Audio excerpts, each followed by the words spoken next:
And welcome back to Let's Play Disgaea, Hour of Darkness.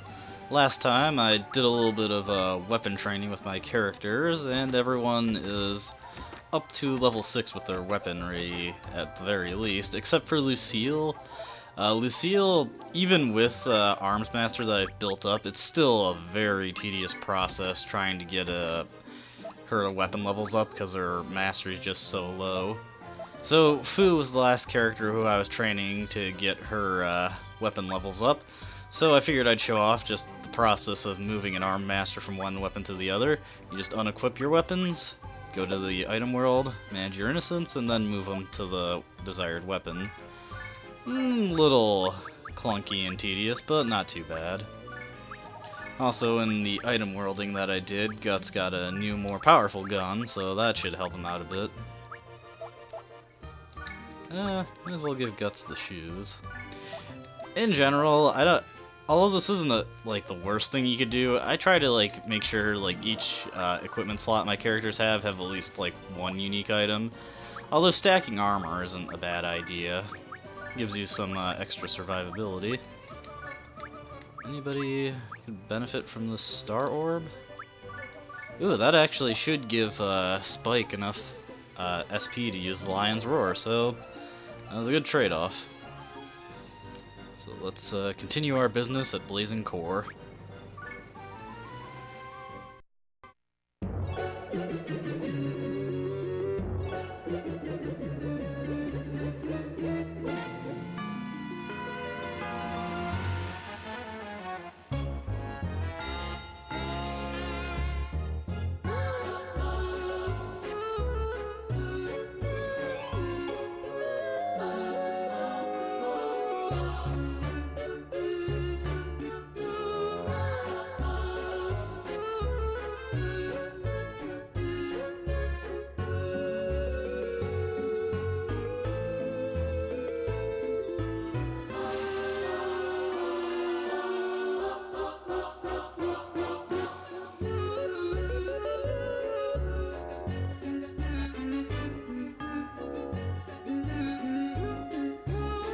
Oh, Laharl, you and your ego.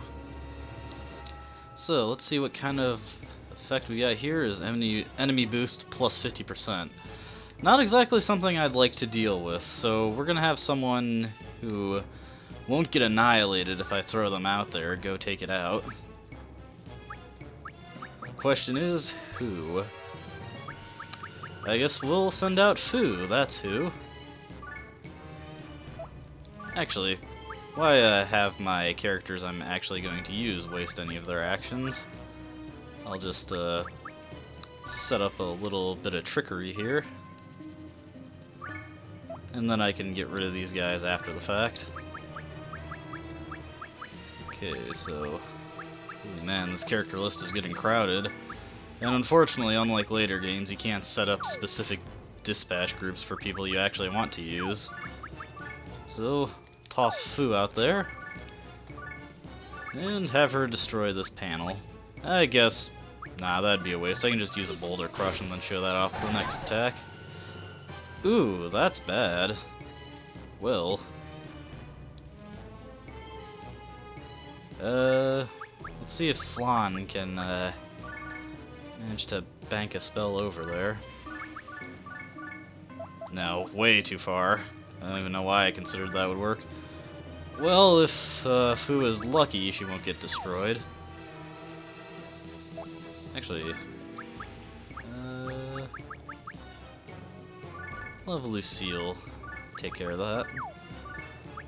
Just want to have him get out of the way, because if he does die, I lose that deployment, so I want these thieves to actually stay alive for the time being. So here's one of the new skills, Wind Cutter.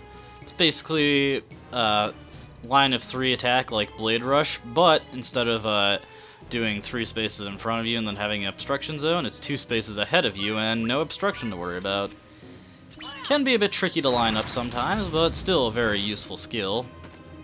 Nice.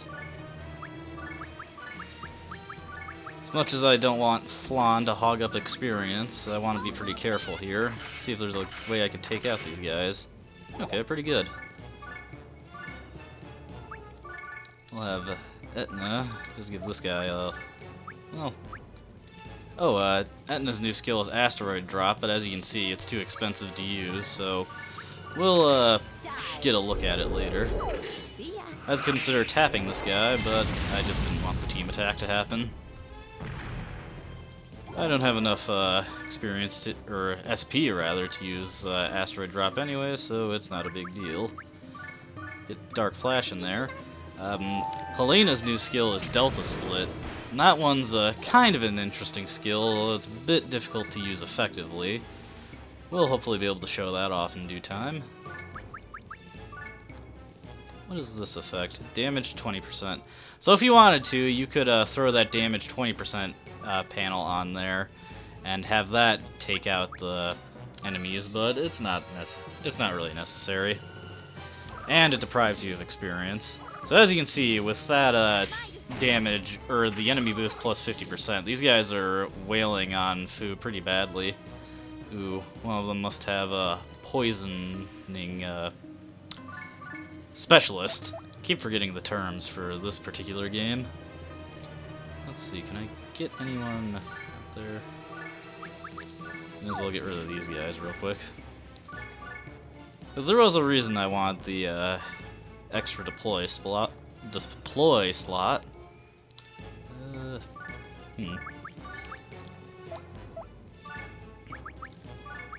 Well, Helena can't really get in range to do anything good anyway, so I'll just toss Flan over. See if I can line up a nice spell. Yes, I can. May as well throw some light damage onto this guy.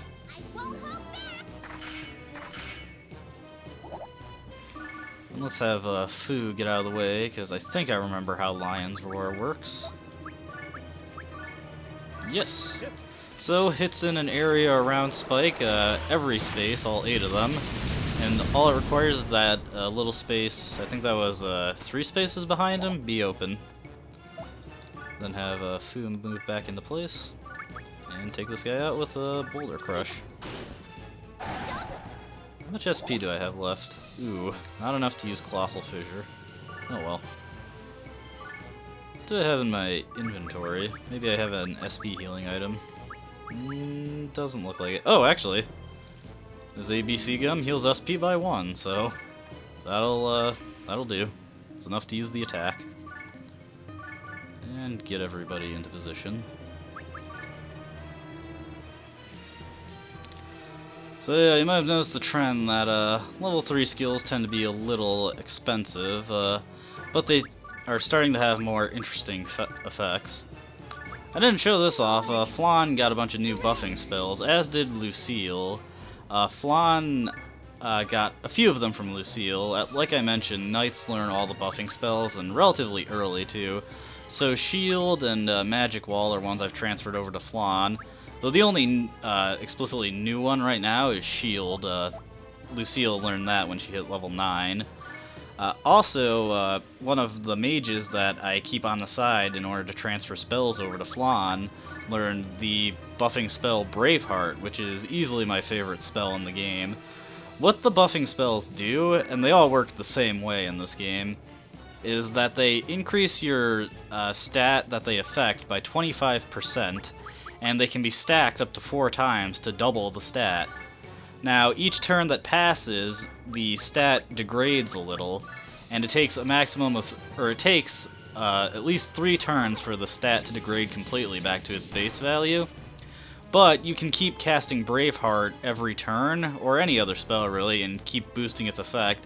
And eventually, just through one caster, you can get the effect to max out. However, having multiple casters cast it during the same turn allows you to get its effect going really well. May as well have Laharl start working on this guy. Actually, take advantage of Braveheart. This spell is just very useful. Comes in big handy against some of the tougher fights in this game.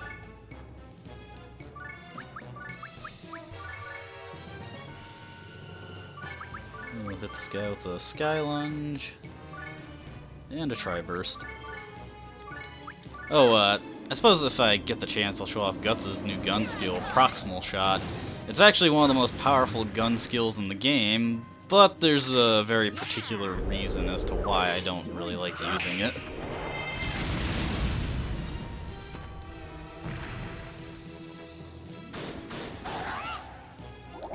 Yeah, that huge hit stat is coming in handy for him. One downside to this game is that there isn't a spell that increases the hit stat. Target lock doesn't exist in this game, so gun users don't have any way to boost their damage through buffing spells, which kind of hurts them later in the game. As in some of the tougher fights, having the boosted spells really helps. This Lucille can't accomplish much. We'll give Fu a bit of extra distance. And, well, this is going to be a complete waste of the skill, just to show it off. Colossal Fissure.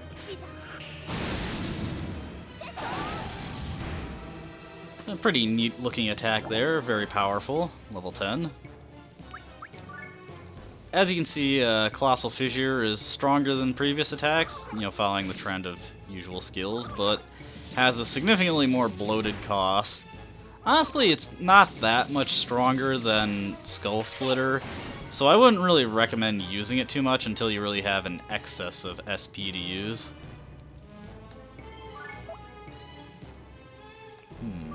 What do I want to do? If I can line it up, I'd like to show off Delta Split. So let's check it out. Delta Split has a very weird range for its attacks.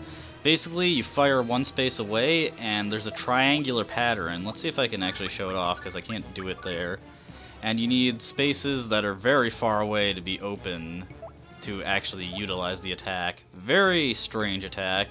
It is, however, the most damaging attack that the archer has at the moment. So if you can pull it off, it's your best bet. And it can also inflict the sleep stat, or the sleep ailment, rather, which is a fairly useful ailment. I should have showed off Laharl's attack stat before it started degrading, but the degradation for Braveheart sets in. Every turn it goes down slightly. I think it's like a third of it wears off. And to keep the effect going, you just have to cast it again. Set that guy with a Sky Lunge, set up the arrow shot. This is a new enemy, I think it's a Chernabog, I didn't check its name.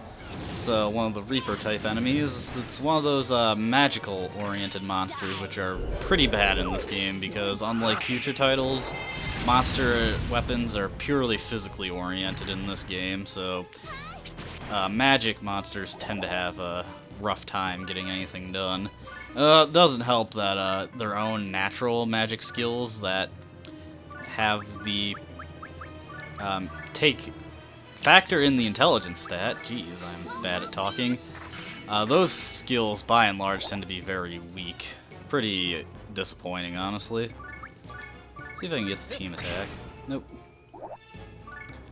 Looks like ranged weapons have a lower team attack chance with melee weapons, which would make sense.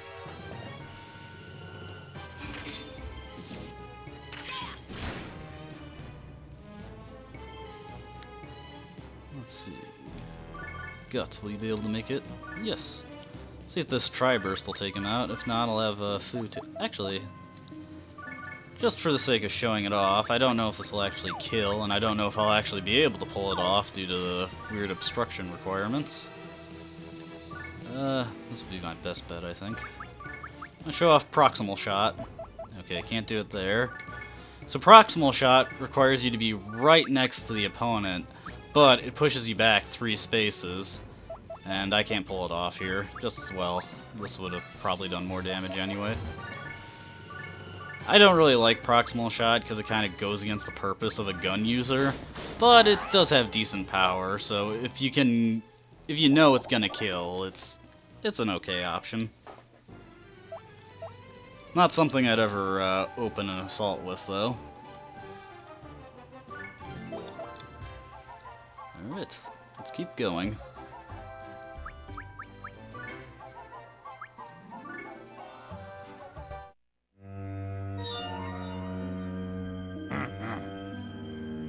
Flawn is probably breathing her last breath now. She could have lived a long life had she not been so ambitious. That fool. No one can stop me now. What? The pendant shining? Hot! Hot! Too hot! I have no use for this anymore! Ow! Oh, that hurt! Who threw this? That was dangerous! This is a beautiful pendant. It must be a gift from the heavens, a reward for my good behavior. I thank you, oh God. Moron! What demon thanks a god? Huh? Who just called moi a moron? Me! Oh, what a lucky day indeed, to be able to confront my rival once again. Wait a second. Since when did I become your rival? Hey, it's Mid-Boss! Why are you still pestering us? We beat you already, remember? You should never assume that I am dead. Besides, my name is the Dark Adonis. My pendant! What a lovely mademoiselle. You recognize this pendant? Please, Mr. Midboss, may I have the pendant? It's mine! With all due respect, I prefer to be called the Dark Adonis. I need it! I beg of you! I cannot do that, even at the request of someone so lovely. I found this pendant. Therefore, it belongs to moi. Man, he's as low as the prince.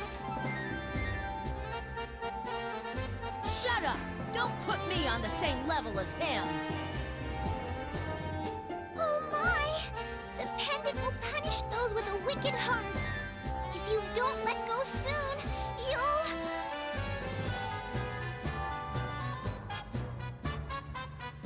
Huh?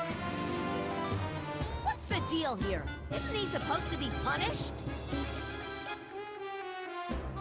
Yes, he should be. That's strange. Is it broken?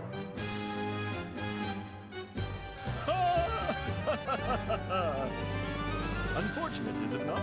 The heavens would never punish such a pure heart as mine. And to match such a beautiful heart, I was graced with the name Dark Adonis. Enough! I told you, you're mid-boss! Say what you wish. But do not foolishly think that I am an ordinary mid-boss. Hey, you just admitted that you're a mid-boss. Quiet! I shall crush you so that I never hear the name mid-boss again! Since last I lost to you, I mastered an incomparable technique. I have trained arduously for this moment. Now, prepare for your inevitable defeat! Hey, Mid-Boss is back. I don't know about that whole pendant punishing people thing. I mean, Mid-Boss is keeping that pendant to himself, and that's pretty selfish, even though Flan basically pleaded with him. And it punished that Volcanus guy, it seemed like. And he's an angel. I mean, how can you get more pure than that, am I right? Yeah, I just don't get it. I think the thing's broken. But yeah, this is our boss fight again, Mid-Boss. I hope you like recurring bosses.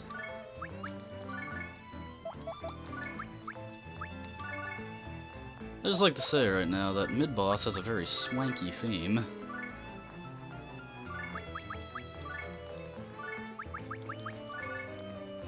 Okay, so we'll have, let's see, what else can I get up there? Fu, can you make it? Yes. set up a little wall of people here. And actually make a utilization of my buffing spells. We'll shield Laharl and Fu. One defend, have Spike defend, and just get all my guys deployed. Move that up a little bit. And, you know what? I'm actually gonna deploy Hogmiser for the story fights until we actually get the characters that I want. Because, hey, it can't really hurt to have him out there.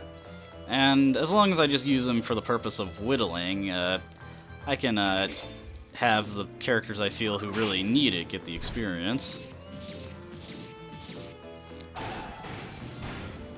I was actually using Hogmiser a little bit while I was traveling in the item world, since I needed some characters I could actually rely on, and didn't give too much experience that I felt would make the game too easy to my regular cast.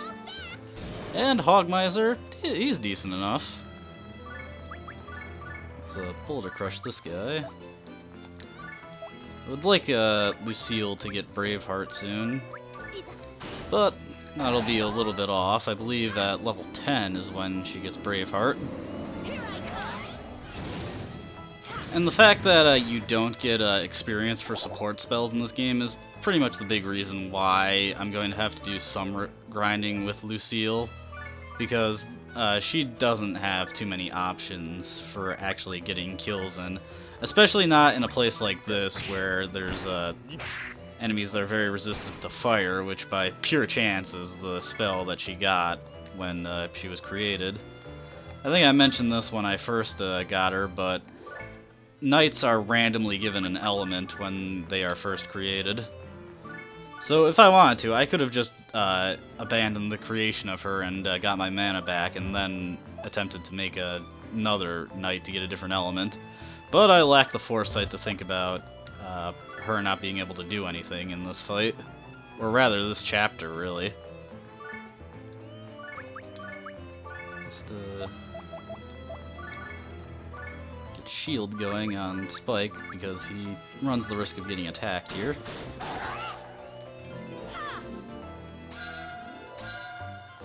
It really sucks in this game that support spells don't get you any experience. Because honestly, they're really useful to use.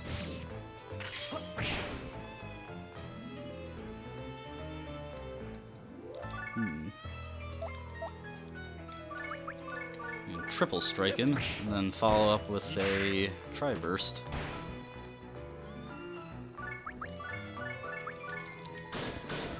Might have to upgrade my armor at the start of the next chapter, because even though I shielded Spike, he still took quite a bit of damage there. There we go.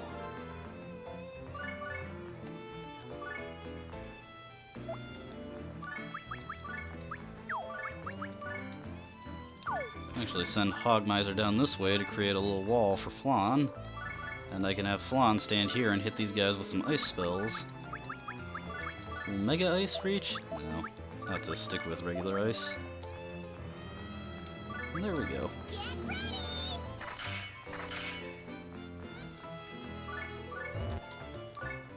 Start moving my front line guys up.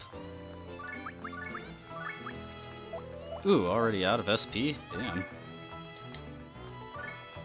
Well, since Laharl's the most likely to get attacked, I'll shield him up. Actually, should check to see if these guys... He does have Fire Dance. I doubt he'll use it on... Oh, no, wait. That's a different game. Because of Laharl's slight fire affinity, in later games he has fire resistance, but in this game all main characters have standard resistances, so they don't, like, resist anything. Let's have Hogmiser give this guy a swing. Can he get the counter? Nope. Actually, what is his counter? Only one. That's pretty lame for another noble, honestly.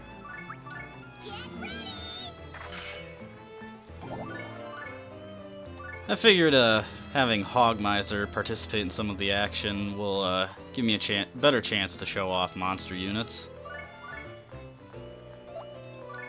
As you can see, mid-boss is also weak to ice, and I believe like any character who's in one of these elemental affiliation areas will have their resistances changed to reflect it due to the way the area was coded.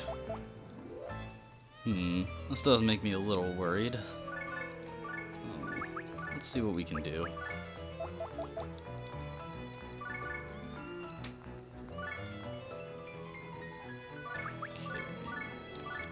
Hit him with that.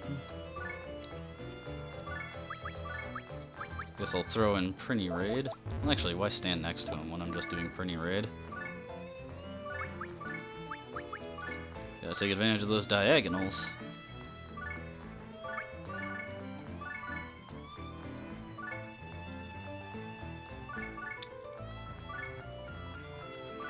Get in the Colossal Fissure. Hit him with Hurricane Slash. Let's see. How far does Helena's range go? Not far enough.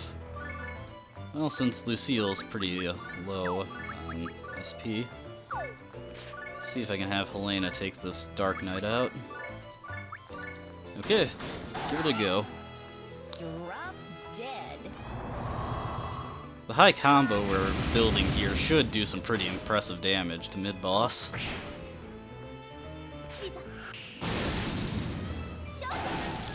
That is one deficiency that fist fighters have, is that their requirement to move the positioning of the enemy does have an adverse effect on their ability to combo.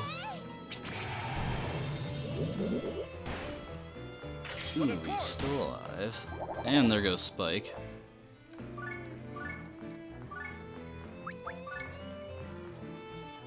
So mid-boss mentioned that he has a new attack, so let's see what he's got here.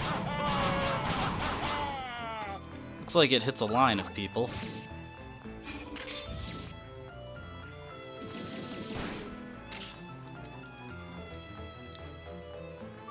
Okay, let's have Hogmiser show off his Spinning Slash. Hopefully that'll take care of that guy. Can Etna's Prinny Raid hit this Dark Knight? Yes, it can. Take care of him.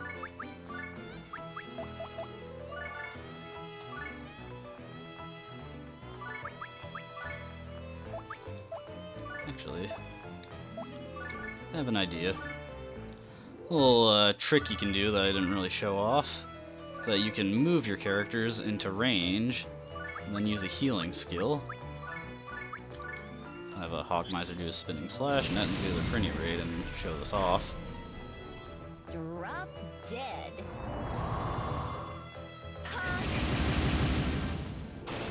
There we go.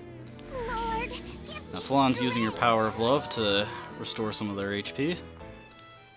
And then I can just cancel their action and they'll get healed and still be in the advantageous position that I'd like them to be in. I should really carry some more healing items. And hit him with one more Boulder Crush, and then a Hurricane Slash. So this is looking a little bit dicey as most of my teammates are down for the count. But I'd say I've got mid-boss on the ropes here. How much SP does he have? Does still have enough to use another skill. So I'll have to be careful of that.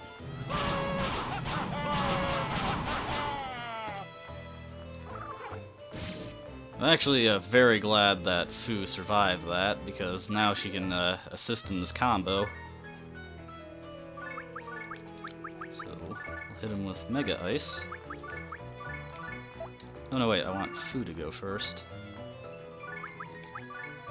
With that, and Hurricane Slash. See how that goes. I have Hogmiser use Spinning Slash again, and just take this guy out with Impaler. Alright, this should do it for mid-boss. As you can see, mid-boss there is pretty tough. He was level 15 and had fairly high stats and could do quite a bit of damage with his special attacks. But as long as you have a good strategy when approaching him, you should be able to take him out pretty well. There we go. Overall, not too bad. Pretty fun fight.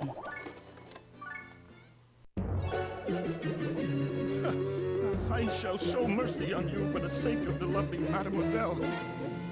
But let moi tell you this. My name is the Dark Adonis.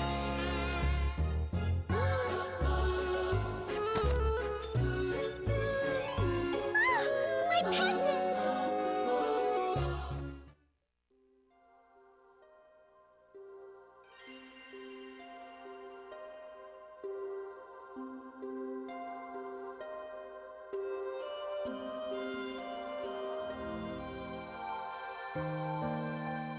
Don't make such a pitiful face. Isn't this what you're looking for? Laharo! Hurry up and take it. My hand is burning. Oh, okay.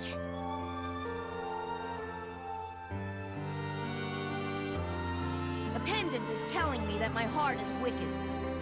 That's good to know. Why? Why what? Why did you do all that for the pendant? There's only one reason. Huh? To get that reward from you.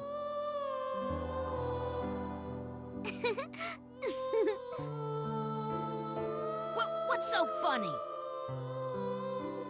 Thank you, Laharo. Stop it already! I told you not to talk like that! It's giving me the chills! Just give me my reward!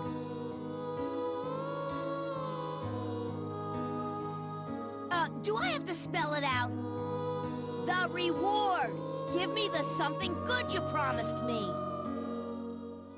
Oh, that. I already gave it to you. What?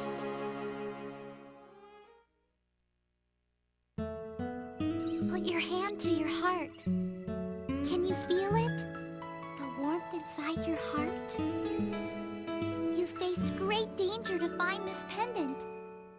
You pretend to be only evil, but there is definitely kindness in your heart. To give you the opportunity to realize that kindness, that is my reward for you. Are you insane? How can you say something so crazy? Kindness is love. The day is near when you will awaken to love. Unbelievable! I've been tricked by an angel! Damn it! I'll remember this! Deceiving the prince, huh? Not bad at all. Really? You look happy. Yes, I am. I now know that there is love within Laharo's heart. And if there is love inside him, that means there is love in all demons. One day, angels and demons could be friends. I couldn't be happier. Boy, that theory is a bit out there. You really are a love freak. But you're bound to be disappointed if you keep expecting things to turn out so cheery.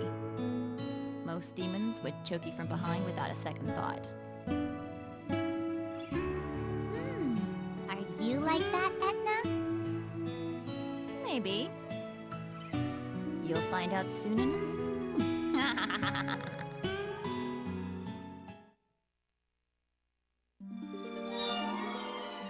Damn that flawed! She managed to survive. She may be a tougher adversary than I first thought. It seems that she is, in fact, manipulating those demons to do her bidding. I must return to Celestia and devise a new plan.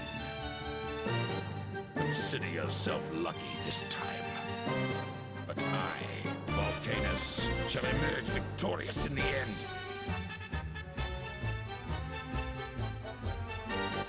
That, don't forget it, even if I don't make an appearance for a while. Promise me.